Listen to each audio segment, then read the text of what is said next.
Grew up in a small town. You trust everything you hear, and your word is all you have. And your word is your bond. There's a humility part of Fairway that's very important. And I personally think that's an upbringing from a small town. Nobody has any money in small towns. Nobody cared. But as long as you treated people good, that was all that mattered. 25 plus years later, Fairway, that's what we look for.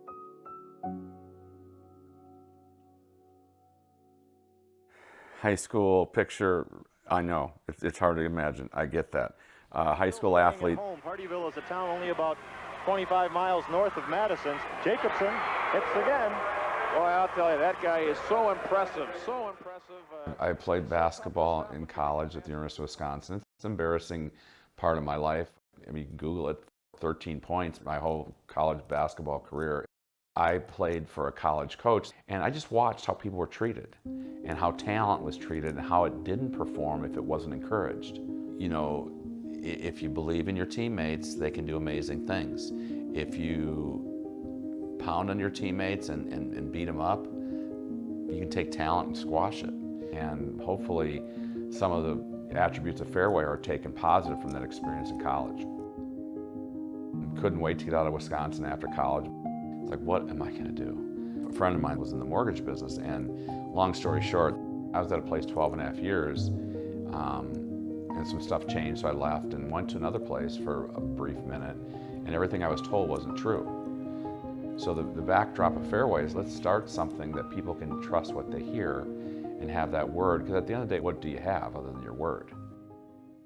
This is my really good buddy in high school, Randy Cross. He's the one that named the company. Incorporated the company in 1996 in Texas. Found out my dad was diagnosed with cirrhosis of the liver. This is me with my dad right there. He was my unconditional person that is on your side no matter what. And the reason we're in Wisconsin, it all goes back to my dad. He had an operation Christmas Day '96 for a liver transplant that he never really recovered from. He never made it home. 26 months later, he died at age 60. And during those 26 months, I never talked to him again. It's called the locked-in syndrome, where you know what's going on, but you can't move anything. He had a trach, he had a feeding tube, he died a horrific death. That was my #1 fan. And when you lose that person in your life, it changes everything. I haven't drank in 19 and a half years, there's reasons for that. The drinking stopped because of my dad. If I do nothing else in my life but break the alcoholism deal, at least it stopped this generation. I wanted to break the pattern for my family. The way we set up Fairway was really the outside in. The outside in meaning you start with the branch first, you start with the originator first. How can he or she have a 10 experience every day? You have to have fast decision making at point of sale. You have to be able to say yes, no, or maybe in day 1, 2, or 3, and you got to be able to get docs and title within 3 days of closing. And our unique selling proposition is speed. And it's not about what we say we're going to do, it's about what we do. As we started to grow, we figured we needed to, figure out our why. Personally, I always knew the why from the very start of Fairway, but we wanted to get it on paper. And so that's where the core value started. This industry is very humbling. We start off as humility, #1. And speed to respond is something that every company can do, but in order to do it, you have to lead it, you have to staff for it, and you have to do it consistently. But then you skip to 3, it's fun. We want to keep it light here. In the mortgage business, part of I've always liked about there's pressure here. Most people only buy 2 or 3 or 4 homes in their lifetime. So it's important to them. If it doesn't go well, they become lunatics. I've always liked that pressure because it kind of reminds me of sports. And so this has been the closest thing for me personally to the athletic background, in that it's important, there's pressure, and it's fun because you're making a difference in people's lives. It's a big deal for people, and some people that are really struggling, it's still that lifelong dream to own a home. And we're part of that lifelong dream. It can be pretty cool. So really initially for me it's the intrinsic reward system. Didn't really think about the money, didn't have any money growing up, so didn't care about it. I was more attracted to the intrinsic reward system of the industry. The thing that sets Fairway apart is the people. We hopefully attract people, the unpretentious, humble, givers. We have 3 different nonprofits, and one of them is run by my sister, Fairway Cares. Whenever somebody has extreme loss or has going through something, we send packages, we do grants for them, we just do stuff for them that hopefully cheers them up a little bit. Yeah, the other one is the Fairway Foundation. That's more internal. That's more, there's a hurricane, there's a tornado, their family's been devastated by this. And then another one is all centered around veterans. And we call it American Warrior Initiative. We want it to be about the veterans, and last year they gave away 100 service dogs.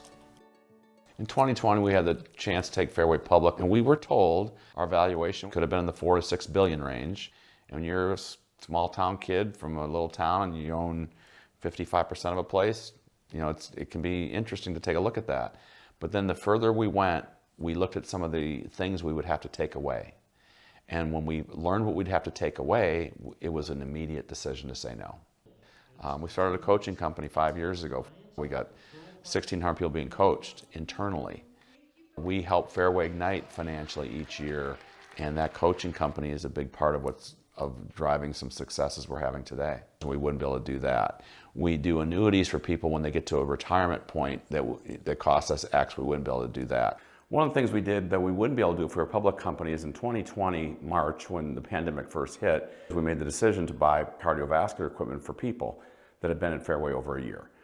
That spend is now just under 20 million, and it's probably one of the best things we've done just because people use them, and it's important for people to stay healthy. The fun stuff that we think makes Fairway special, present this house to you, Kevin, we would not be able to do. So once we learned what we couldn't do, we said we're not going to do it. When COVID happened, there was moments in April of 2020 where we weren't sure we were going to make it through that time. We ended up deploying everybody to work from home, and we did that on a dime. We got through it, and we were very fortunate. The mission of Fairway is to continue humbly serving and helping people that are looking to buy a home and or refinance their home. And we have opportunities to help people. And it's not real grandiose, it's not real sexy, but it's just helping and serving people each day.